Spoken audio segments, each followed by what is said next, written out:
The silent manor. লেখনীতে রয়েছেন Diana ইমোজলাকি। Part 55। সমাধির নীরব স্বাক্ষর। তৃতীয় খণ্ড এটি। নিস্তব্ধ শীতে রাত যেন নরম অন্ধকারে মোড়ানো একটি পৃথিবী। চারদিকে জমে থাকা ঠান্ডা বাতাস ধীরে ধীরে নিঃশব্দে বয়ে যাচ্ছে, যেন তারও শব্দ করতে ভালো লাগছে না। দূরের গাছগুলো দাঁড়িয়ে আছে স্তব্ধ, পাতারা কাঁপছে না, শুধু শীতের অনুপস্থিতি অনুভব করারও এক অদৃশ্য বিশ্বাস ভাসছে বাতাসে। চাঁদের আলো খুব শান্ত, ধুলোহীন আকাশে তারারাও আরও স্পষ্ট হচ্ছে ধীরে ধীরে। সাদা আলো ছড়িয়ে মাটিকে চিকচিক করে তুলেছে, যেন জমে থাকা শিশিরের লেপে এক রূপালি চাদর। দূরে কোনো কুকুরের হালকা ডাক, কোথাও শুষ্ক ঘাসে হাওয়া সামান্য উস্কানি। এই ক্ষুদ্র শব্দগুলি নিস্তব্ধতার গভীরকে আরও বাড়িয়ে দিচ্ছে আপাতত। শীতের কামড়ানো ঠান্ডা নিঃশ্বাস গায়ে লাগছে সেলিমের। তার হাত পা জমে আসতে চাইছে, অথচ এই নীরবতার মধ্যে এক অদ্ভুত শান্তি লুকিয়ে আছে। যেন এই মুহূর্তে চারপাশের দুনিয়াটা ঘুমিয়ে আছে, শুধু রাত আর শীত মিলে তৈরি করেছে এক প্রশান্ত নরম নিঃশব্দ আবরণ, যেখানে সময়ও যেন থমকে গেছে অতীতে। এই যেন বিষাক্ত অতীত, যে অতীতের কিছু চরিত্র যেন এখনো ধোঁয়াশা, কিছু প্রশ্নের উত্তর আজও মেলেনি, কিছু মানুষের খোঁজ আজও মিলছে না। বোধহয় দুনিয়াতে নেই তারা, না থাকুক, অন্তত লাশগুলোর খোঁজ পাওয়ার কথা পায়নি। দ্য সাইলেন্ট ম্যানর একজন রাখাল বাসিওয়ালা আর একজন জমিদার কন্যার প্রেমে পড়েছিল, যেন গোটা জাতি। দূর দূর থেকে ভিনদেশীরা এসেছিল আলিমনগরের সেই পরিত্যক্ত রাজবাড়ি ও সুফিয়ান হায়দারের বাড়ি নিজ চোখে দেখতে। খোঁজ করার চেষ্টা করেছে নিখোঁজদের। সুফিয়ান হায়দারের শেষ অপ্রকাশিত কথাগুলো জানতে চেয়েছে বিনতি সেই উপহারের কথা পায়নি আজও কেউ সেই সত্য জানতে পারেনি। সেলিম, রাফিদ তাদের জন্য চা বানাচ্ছেন। রান্নাঘরের বাতাস ঢুকছে, মৃদু বাতাস। সেলিমের পা বাতাসে ঠান্ডা হয়ে গেছে। চুলার আগুন টিপটিপ করছে, চায়ের জল ফুটছে, তবে পুরোপুরি চা পাতা দেওয়ার সময় হয়নি। সেলিম চুলায় পাতা দিয়ে জাল দিতে দিতে ভাবছে সুফিয়ান হায়দারের কথা। মানুষটা যেভাবে মারা গেছে, আজও তার স্মৃতি সে ভুলতে পারছে না। তার কৃতকর্ম যেন এখনও তাকে বাঁচিয়ে রেখেছে। তার লেখা বইটি দ্য সাইলেন্ট ম্যানর তাকে নতুনভাবে প্রতি মুহূর্তে যেন জীবন্ত করে তোলে। যখনই কেউ বইটি পড়ার জন্য হাতে নেয়, তখনই সে যেন সুফিয়ান হায়দারের স্মৃতির পাতায় ডুবে যায়। মানুষটির কথা ভেবে আঁতকে ওঠে সেলিমের আজ বড্ড মনটা উতলা। কখনো সে পুরনো দিনে সেই মুহূর্তগুলো ভাববে না।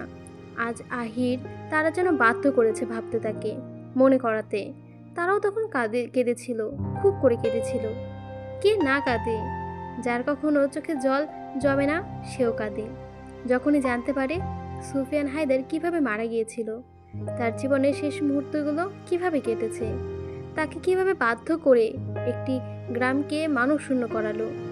যখনই কেউ সেই অনাকাঙ্ক্ষিত মুহূর্তগুলো মনে করে, তার চোখে যেন বাধা মানে না, আপনি আপনি জল গড়িয়ে পড়ে যেন কষ্টে যন্ত্রণায়।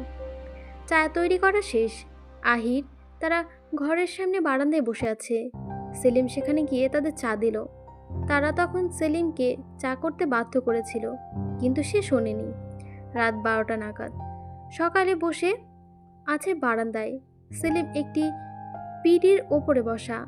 আহির সেলিমের দিকে তাকিয়ে আক্ষেপের সুরে বলল, সেদিন সুফিয়ান হায়দার সত্যি দুনিয়া ছেড়েছিলেন? সেলিম মাটির দিকে তাকিয়ে চোখ বুজে জিকির করছিল।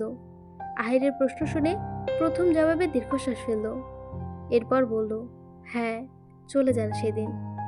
তার বোন, 4 জন সেই চোর, তারা কোথায়? রশিদ তালুকদার কোথায়? কুদ্দুস? মীর প্রশ্ন করল। সেলিম বললেন, সুফিয়ান হায়দারের মৃত্যুর 19 দিন পর রশিদ তালুকদার মারা যান।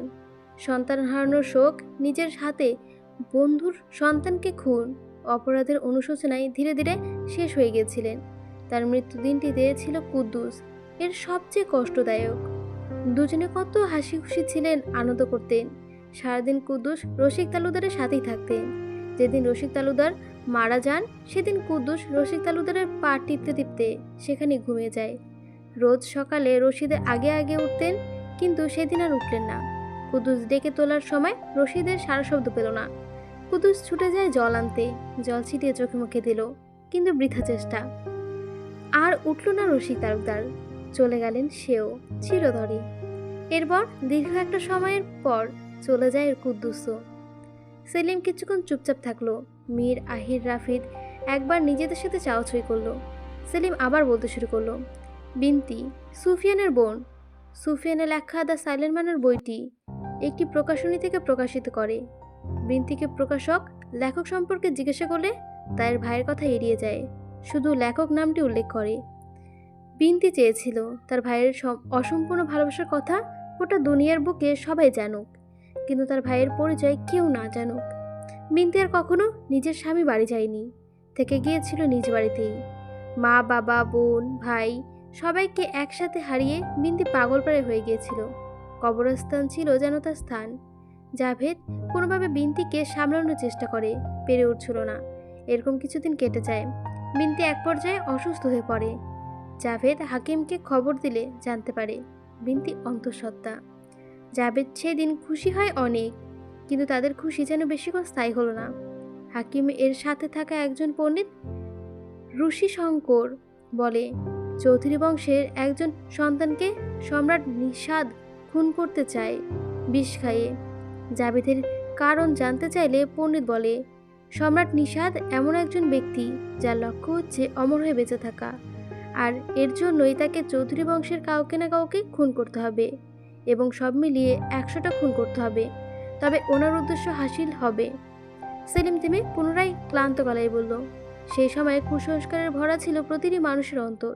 তারা ছিল অন্ধবিশ্বাসী, এবং সেই ধরনের লোক এখনো বেঁচে আছে আমাদের সমাজে। পরে কি হয়েছিল?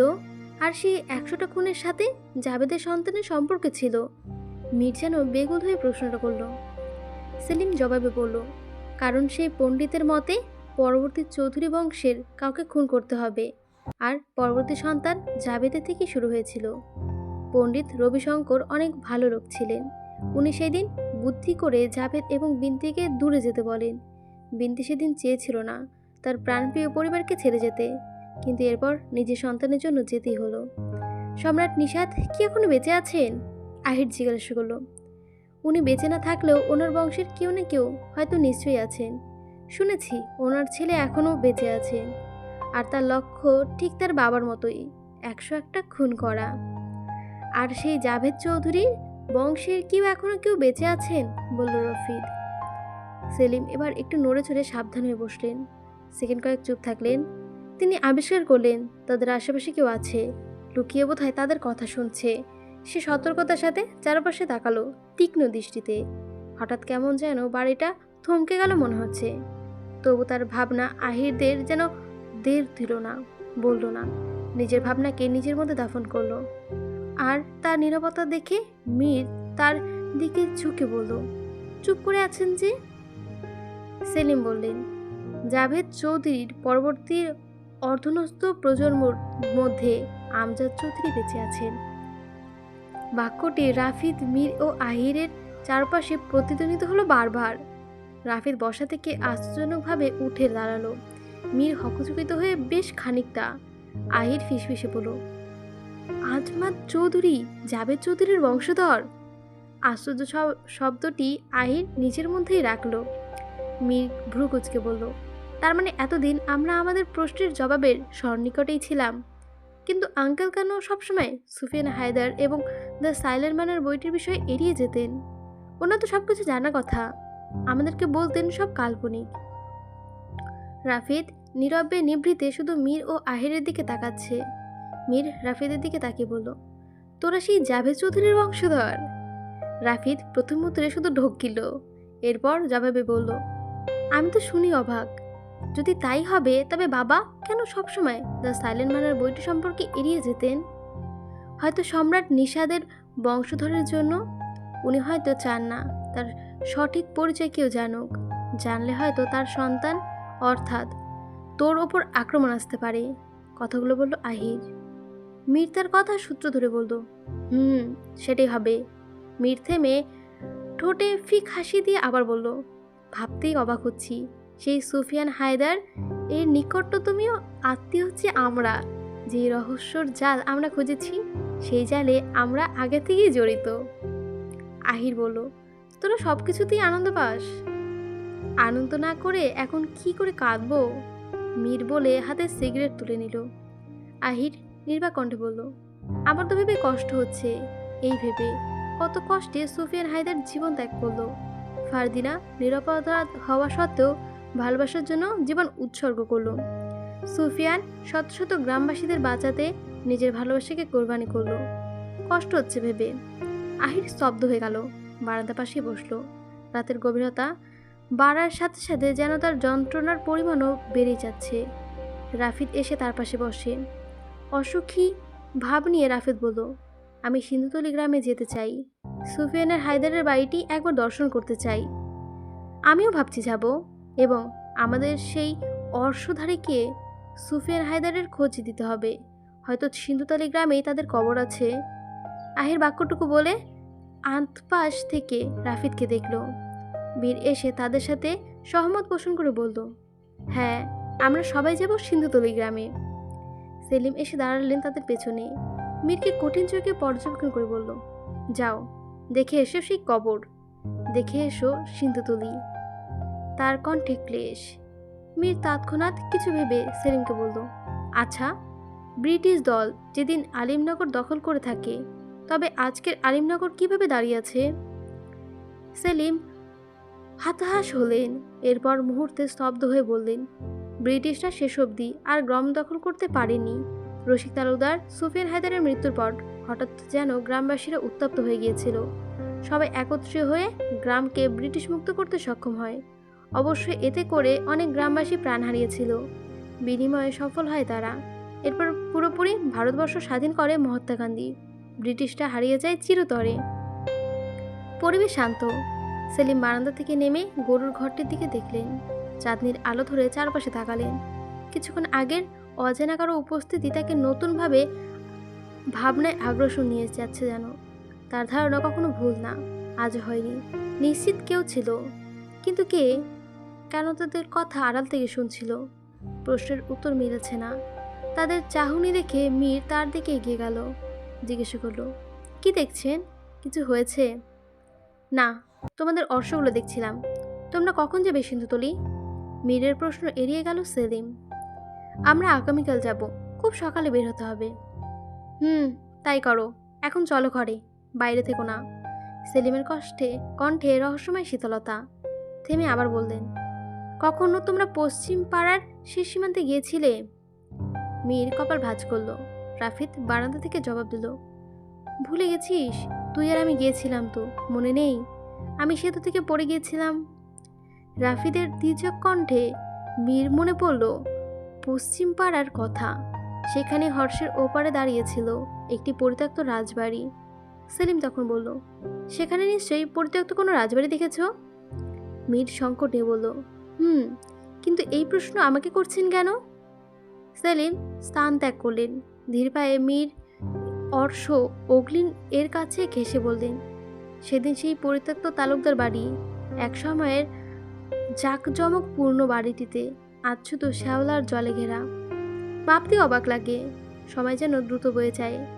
সেই যেন রশিদ তালুকদার, ফারদিনা আর তার 4 ভাইয়ের কথা বলেছে। রশিদ তালুকদারের কণ্ঠে ভেসে আসে কানের কাছে। এতটুকু বলে বুক ভরে শ্বাস নিলেন সেলিম। যেন শুধু তার কথা বলারই দিন। তখন থেকেই তিনি বলেই যাচ্ছেন, বাকিরা শুনছে, বিরক্ত হচ্ছে না কেউ। বরং কালো ছায়ার ঘেরা অতীতের ঘটনা তাদের জানতে যেন খুব আগ্রহ হচ্ছে। যদি সম্ভবত সুফিয়ানের অপ্রকাশিত অজানা সেই সত্য জানার চেষ্টা করত। যদি পারত তবে বিনতির সেই উপহার সম্পর্কে জানত। কিন্তু আজ যেন কোনো কিছুই সম্ভব নয়। সব কিছুই যেন অসম্পূর্ণ রয়ে গেল। মীর বলল, যেদিন আমি আর রশিদ সেখানে যাই, আমার কেমন যেন অদ্ভুত এক অনুভূতি সৃষ্টি হয়েছিল। মনে হয়েছিল ওইখানকার প্রতিটি মানুষ জীবিত। কেউ বোধ হয় আমাদের দিকেই তাকিয়ে আছে। সেলিম অশ্ব ছেড়ে পায়চারি করতে করতে বলল, আমি সুযোগ পেলে সেখানে যাই। কাঠের সেতু পাড়ে দিতে সাহস করি নাই। ওপার থেকে যতটুকু সম্ভব দেখা যায় ততটুকু দেখি, 2 চোখ ভরে। যখনই দেখি অতীতের মুহূর্তগুলো মনে পড়ে, খুব মনে পড়ে। আচ্ছা, আপনি কে? আহির এসে দাঁড়ালো মীরের সামনে। চাঁদের মৃদু আলো পাতার ফাঁক থেকে পড়ে তার ফর্সা গালের ওপর বৃত্তাকার চিত্র তৈরি করলো। সেলিম থমকে দাঁড়ালেন। আহির তাকে চুপ থাকতে দেখে আবার বলল, আপনি এত কিছু কিভাবে জানেন? রসিক তালুকদার আপনার কি হতো? সুফিয়ান হায়দার কে আপনি কিভাবে চিনতেন? সেলিমের মুখে বিব্রতকর পরিস্থিতির একটি ছাপ ফুটে উঠল। সে চোখ নামিয়ে ফেলল। দ্বিতীয়বার চোখ তুলে বলল, আমি কি জানাটা কি খুব বেশি দরকার? আহির হেসে প্রথম প্রশ্নটি উড়িয়ে দিল। বলতো, না, আমরা শুধু বইটির অসম্পূর্ণ কাহিনী জানতে চেয়েছিলাম। জেনেছি। এখন আর আপনার পরিচয় জেনে কি করব? তবুও। আহির তার বক্তব্যের মাঝে থামিয়ে দিল। সেলিম বললেন, জানতে যখন চাইছো তখন না বলে উপায় নেই। সোলেমান, সুফিয়ান হায়দারের বিশ্বস্ত 4 চোরের মধ্যে একজন। তিনি ছিলেন আমার দাদা। তার কাছ থেকে আমি সব কিছু জানতে পারি। আমি আমার 15 বছর বয়সে বাবার থেকে এসব ঘটনা শুনেছিলাম। শুধু কানে শুনেই কল্পনা জগতে বিচরণ করেছিলাম সুফিয়ান হায়দারকে নিয়ে। এখন হয়তো মনে প্রশ্ন জাগতে পারে, তখনকার সমস্ত ঘটনা এখনো মনে আছে কিভাবে? মনে রেখেছি, তাই মনে আছে।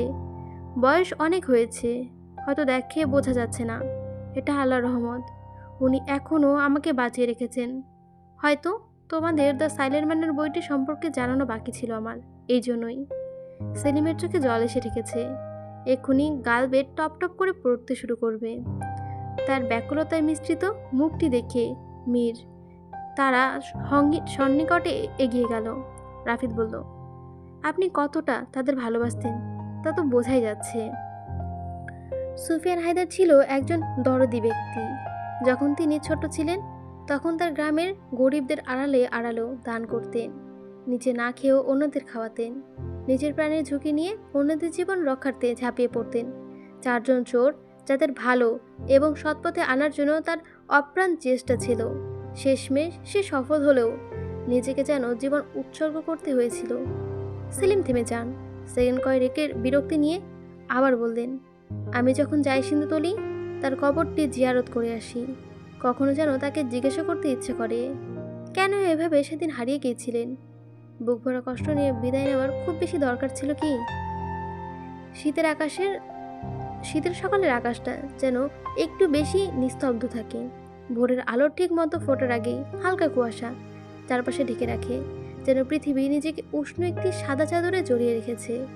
দূরে কোথাও থেকে ভেসে আসে ঘুম ঘুম পাখির ডাক, কিন্তু তাতেও পরিবেশের নীরবতা ভাঙে না, বরং আরও স্পষ্ট হয়ে ওঠে। গাছের ডালে ডালে ঝুলে থাকে জমে থাকা শিশির। প্রথম রোদ পড়তেই তারা কাচের মতো ঝিলমিল করে ওঠে। ঠান্ডা হাওয়ার গাল ছুঁয়ে যায়, আর নিঃশ্বাস নিলেই ভেতরে কোথাও একটা কুয়াশার পর্দা তৈরি হয়। তবু এই হাওয়ার মধ্যেই আছে বিশেষ এক সতেজনতা। দূরের কোনো চুল্লির ধোঁয়া ভেসে আসছে ধীরে ধীরে, মিশে যায় সকালের গাঢ় স্যাঁতস্যাঁতে গন্ধের সাথে। গ্রামের পথে হাঁটলে দেখা যায় মাঠে এখনো অন্ধকারের শেষ রেখা। ভোরের কুয়াশার মধ্যে মনে হয় রাত যেন পুরোপুরি মিশিয়ে যায়নি। কৃষকরা ধীরে ধীরে বেরোতে শুরু করেছে। কারো হাতে লণ্ঠন, কারো কাঁধে কোদাল। তাদের নিঃশ্বাস থেকেও বের হয় ছোট ছোট ধোঁয়ার মতো বাষ্প, যেন সকালের এই ঠান্ডা প্রমাণ করছে সবাইকে জানাইছে। বনজুরি এলাকা থেকে বেরোতে বেরোতে দূরের কোনো বাড়ি থেকে শোনা গেল বাড়িতে ফুটতে থাকা চায়ের টুংটাং শব্দ, যার গন্ধ শীতের সকালকে আরও কোমল করে তুলছে। আহির তারা সেলিমের থেকে বিদায় নিয়ে সিন্ধুতলি গ্রামের উদ্দেশ্যে রওনা হয়। ঘণ্টা 3 হয়। বনজুরির এলাকা পার হয়ে সিন্ধুতলি গ্রামের পথে তারা। জানা যায় সিন্ধুতলি গ্রামকে এখন কেউ গ্রাম বলে আখ্যায়িত করে না। শহরের কাছাকাছি ছিল গ্রামটি। হয়তো হায়দার বাড়ি থেকে এখন শহরের ঘ্রাণ আসে, গাড়ির হর্ন আসে। নেই আর বোধ হয় নিস্তব্ধ বাড়িটি। রাস্তার পাশে ছোট ছোট জমিতে শাকসবজি চাষ করা, মূলো, ধনেপাতা, ফুলকপি। সকালের শিশির ভেজা চিকচিক করছে তারাও। কোথাও কোথাও দেখা যায় কৃষি করা জমিতে নেমে পড়েছে। আবার কারো বাড়ির উঠোনে গরুকে খড় দেওয়া হচ্ছে। বাতাসে থাকে ধোয়া আর ভেজা মাটির মিশ্র ঘ্রাণ। আরও কিছু দূর পথ এগোতেই রাস্তার একটু চওড়া হয়। কাঁচা পথ সরে গিয়ে ইট বিছানো পাকা রাস্তা মিশে। কুয়াশা ধীরে ধীরে পাতলা হয়, আর দূর থেকে ভেসে আসে মোটরসাইকেলের শব্দ। গ্রামের শান্তির মধ্যে শহরমুখী তাড়াহুড়োর প্রথম মেলবন্ধন এখান থেকে শুরু। আরও সামনে বাড়তেই থাকলো বাড়িঘর হতে থাকে, ছোট ছোট চায়ের দোকান, গ্যারেজ, মুদি দোকান, সব মিলিয়ে পরিবেশটা শহরের গন্ধ পেতে শুরু করে। রাস্তার গরু ছাগলের আনাগোনা কমে যায়, বদলে বাড়ির ট্রেনে শব্দ বাড়ে। দোকানের সামনে একজন দাঁড়িয়ে চা খাচ্ছে, পত্রিকা পড়ে, কেউ আবার চায়ের তারায় দ্রুতগতিতে হেঁটে চলেছে। শেষ পর্যন্ত যখন শহরের ত্রিসীমানা ছুঁয়ে ফেললো তাদের, তখন রাস্তার রূপ একেবারে বদলে গেল। বিলবোর্ড, উঁচু দালান, ব্যস্ত ট্রাফিক আর লোক জমাটের ভরা, কিন্তু পিছনে তাকালো বোঝা যায় শুধু একটু আগেও এই পথটা ছিল শান্ত, কুয়াশা মাখা আর একেবারে গ্রাম্য, যেন একই গ্রাম, দুটো ভিন্ন জগৎ। তারা থামলো একটি টং দোকানের সামনে। মীর অশ্ব থেকে নেমে দোকানে গিয়ে চা চাইল 3 কাপ। আহির হেঁটে কিছুটা সামনে এগোলো। ঠিকানা অনুযায়ী তারা পৌঁছেছে ঠিকই, কিন্তু এই পথে এসে যেন খানিকটা বিভ্রান্ত হলো। আশেপাশে তাকালে একজন বয়স্ক লোককে পত্রিকা বিক্রি করতে দেখলো। ওনার দিকে এগিয়ে গেল আহির। বিক্রেতা বললেন, পত্রিকা দরকার? আহির ইতস্তত বোধ করে বলল, না, তবে সংবাদ জানতে এসেছি। সেই সংবাদ পত্রিকায় নেই? কিসের সংবাদ বলুন? সুফিয়ান হায়দার নামে কাউকে চেনেন? সিলমন হায়দার, সিন্ধুতুলি গ্রাম। বিক্রেতা নিশ্চুপ থাকছেন কিছুক্ষণ, মুখটি গম্ভীর করে চাহনি নত করলেন। এরপর বললেন, চিনি, কিন্তু তারা তো আর কেউ বেঁচে নেই। আপনি বলতে পারেন তাদের বাড়িটি কোন দিকে? বিক্রেতা হাতের ইশারার দিকে দেখিয়ে দিলেন। শহরের পার্শ্ববর্তী এলাকা হলেও বাড়িটি ঘেরা লতাপাতা আর শ্যাওলায় যেন। দূর থেকে দেখে আপাতত এতটুকু বোঝা যাচ্ছে। এগিয়ে গেল তারা বাড়িটির দিকে। বিশাল ঘেরাও করা প্রাচীর, মূল ফটকের সামনে একজন দারোয়ার দাঁড়িয়ে। ওনার অনুমতি নিয়ে তারা ভেতরে প্রবেশ করলো। অনেক পর্যটককে দেখা যাচ্ছে ভেতরে, একে অপরের সাথে বাড়িটি দেখিয়ে দেখিয়ে আলোচনা করছে, কেউ নোট হাতে কিছু লিখছে। আহির তারা ঘুরে ঘুরে বাড়িটির বাইরের দৃশ্য দেখছে।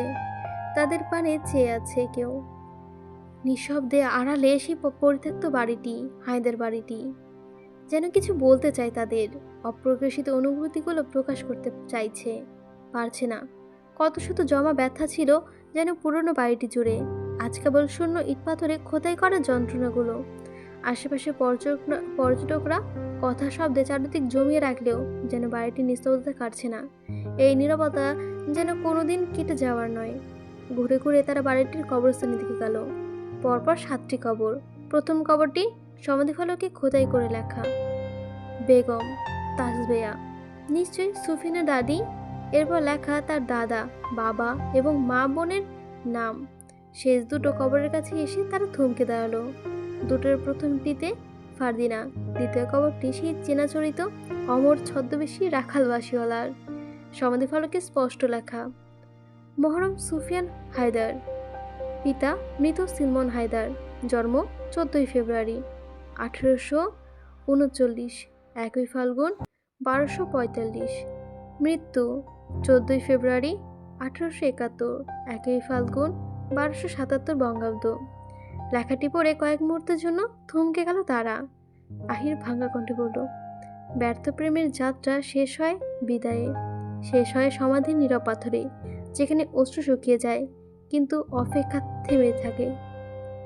আজ সমাধির ইট পাথরে ঘেরা আমাদের রাখাল বাসিওয়ালা। কি সুন্দর না লাইনটা? আজ আমাদের ইট পাথরের গড়া রাখাল বাসিওয়ালা সমাধিতে আনা। পরপর এখানে শেষ হয়ে গেছে। কেমন হয়েছে অবশ্যই জানাবেন। ভালো লাগলে অবশ্যই লাইক করুন এবং সাবস্ক্রাইব করে দেবেন। আজকে গল্পটা শোনার জন্য অসংখ্য ধন্যবাদ।